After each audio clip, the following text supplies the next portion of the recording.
I picked up this bag of buffalo nickels for basically face value, and even though a lot of them appear to be slick and dateless, I do see a lot of the buffalo nickels through the clear plastic that do have dates on them, and I even see some Liberty Head V nickels. So I'm thinking I'll do pretty good since I got it at face value, and anything we find is going to be a blessing. Join me as we hunt through this bag for any better dates, semi-key dates, key dates, or varieties.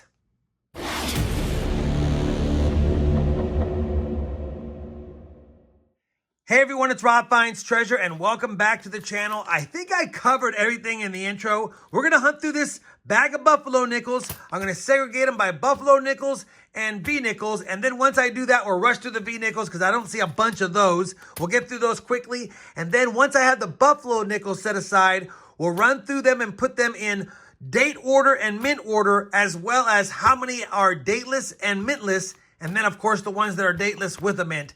I am planning on a future video where I go through all of my Nic-A-Dated, unidentified, dateless buffalo nickels to see if we happen to have any awesome finds in those. Of course, once you apply the acid like the Nic-A-Date on them, you do decrease the value by 90%. That being said, a dateless buffalo nickel is worth about a quarter at max value, maybe 15 cents. And if you happen to have a key date, even with it Nic-A-Dated, you'll get a lot more for it. So in the meantime, I do actually have a how to use Nic-A-Date video on my channel. And if you want to check that out, I'll put a quick link to that up here so you guys can check that out while you're waiting for the long version. All right, I've got some nickels to go through. Let me dump it out. We'll lay it out on the mat and see what we got.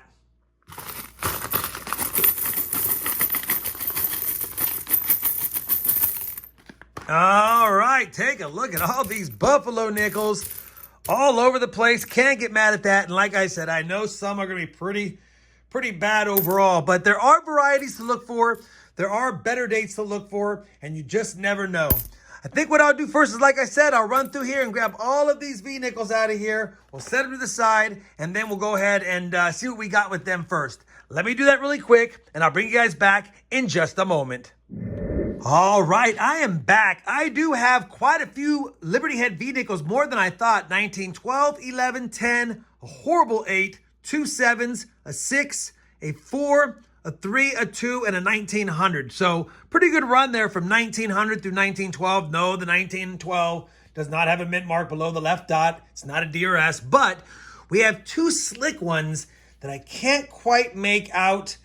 I can't tell if this is an 1897 maybe or another 1907. I'm thinking 1897. And then this one, I can't make out at all either. And for those that don't know, you can actually Nic-A-Date nickels of all types. So I could actually Nic-A-Date this one and that one at the bottom to see what they are if I want to, which I might. I also have a shield nickel here without the raise. And I believe I can just make out the last digit. I think that's a 9. And based on where the date would be on this one, it would line up there. It's not more further than this ever. So I guess even though you see some stuff here, I think it ends in a 9. Now, if it's an 1869, that's common. No big deal. But if it's an 1879, we got a monster. And of course, it's hold right there at the date. I do believe Nic-A-Date might be able to expose the rest of that. And since it's already damaged, this is definitely one I would Nic-A-Date. So I'm going to go ahead and use Nic-A-Date on that one to see if we might be able to get lucky. Sorry, just grabbing my Nic-A-Date. It's an old one, but it's been lasting me forever. It's crazy. A little $7 bottle of Nic-A-Date, and it's lasted me like 7 years, although I'm getting close to the end, and I have a backup one. If you guys want Nic-A-Date, I have a link down below. Let me go ahead and Nic-A-Date this. And I think for funsies, man, these would make another good video Nic-A-Dating the whole nickel, though. I don't know. I'm thinking this is an 1897. Probably doesn't need it. But this one might be fun to just do the bottom and see what we got. Maybe I'll Nic-A-Date both the bottoms of these. Let me go ahead and do that. I'll bring you guys back after I've got the dates, if I get the dates, exposed. All right, we've worked on the shield nickel. I'm pretty sure it's going to be an 1867. I thought it was a 9 at the end, but that looks like 1867. We know it can't be 1887. We know it can't be 1857. That's most certainly a 7 at the end, and there's no 7 there. And even though it looks like 1887, it can't be. So it's got to be 1867. It's not a 9. Hey, we didn't do any more damage really to it because it's already really damaged. As far as the Liberty Head V-Nickel, I decided to do a light coating on the whole front of the coin. And look, from being slick, we actually got decent detail, and that was just a few minutes. 1908 is what that came out to. I think what I'll do is I'll make a short soaking this whole coin in Nic-A-Date, and you guys will see what the acid does to it. Remember, you don't use Nic-A-Date on anything besides nickels. So not on silver wartime nickels, just on regular nickels. It will work. Pretty sure that's an 1867, and we know without a doubt that is a 1908. And had I left that on longer, it would have actually exposed more of the detail, but it also would have started to damage it a lot more. And you can barely even tell that that's been Nic-A-Dated. So yeah, we'll definitely take that. All right, that part is done. Nothing fancy schmancy here. Let me go ahead and start with the Buffalo nickels. I'll bring it back in after I get them sorted by year and mint, or if I find something epic before then. 1 hour later. All right, here we go. Not a bad assortment of Buffalo nickels at all. I went ahead and took the liberty of counting the ones we're missing. We are missing 35 from the set, assuming the dateless Phillies, the dateless Denvers, and the dateless San Franciscos would not fill some of these spots, which more than likely they would. But at the end of the day, we're missing 35. We do have the 38D back here. Nice surprise in there. Not that it's a tougher date, but it's the only one from 1938. Some decent coins I put on top. Nothing to write home about as far as condition, although there are some nicer coins throughout here, and definitely some that have decent detail that could be upgraders for second and third albums, or somebody just starting off with a nickel collection. The best looking coins as far as dates, mintage, and just tougher ones to find I have down here.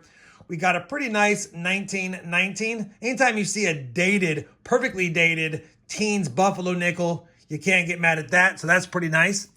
We do have a dated, completely dated 1921. That's a tough year for all coins. Not as tough on 1921 for Buffalo nickels unless it's the S. And then we have a tougher 1923 as far as finding it with a good solid date like that. Normally you just see the 2 and the 3 barely. Matter of fact, I probably have one just like that in here. Yeah, normally you can make it out because of the crotch and the 3, if you want to call it that. But that's a good date there as far as being able to see it. We've got a 1929, but it's a San Francisco and it's got partial horn there. So figured I'd show that one. And then finally, we got a 1930 San Francisco as well. Pretty slick, but overall not too bad. And so that's my 5 favorite as far as the older ones that typically you don't see as nice as those. For those wondering, I did check the 37Ds, no 3-legged. I did check the 36Ds, no 3.5 legs. I didn't do a good job of looking for any 2-feather examples up here. But again, when they're pretty slick like some of these are, it doesn't matter whether they're 2 feathers or 3 feathers. And we can get into that in another video. But bottom line is none of these are worthwhile to do that. But I want to have a little fun here. I'm not going to Nic-A-Date these. I'm going to save that for a future hunt. I think when I go to roll these up in my rolls, I'll pull out the best ones of every year in mint.